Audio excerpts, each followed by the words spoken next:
আজকে আমাদের হয়েছে সজনের ডাঁটা দিয়ে, আলু দিয়ে, কাঁচকলা দিয়ে ঝোল।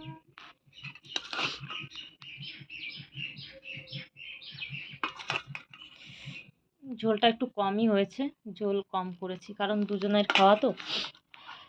এই বদমাসটা আবার ঝোল খেতে চায় না, ওর হচ্ছে শুকনো শুকনো তরকারি লাগে। আর আমার একটু ঝোল ঝোল দরকার হয়, আমার একটু ঝোল হলে ভালো হয়।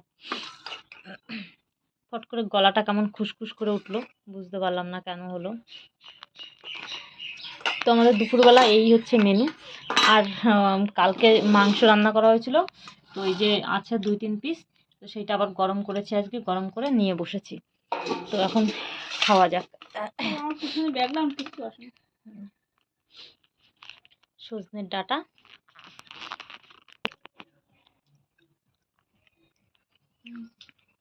এখন এই সময় সজনের ডাঁটা প্রত্যেক দিনই রাখা উচিত পাতে, কারণ সজনের ডাঁটায় অনেক রকমের রোগ প্রতিরোধ ক্ষমতা আছে। খুব উপকারী একটা জিনিস সজনের ডাঁটাটা।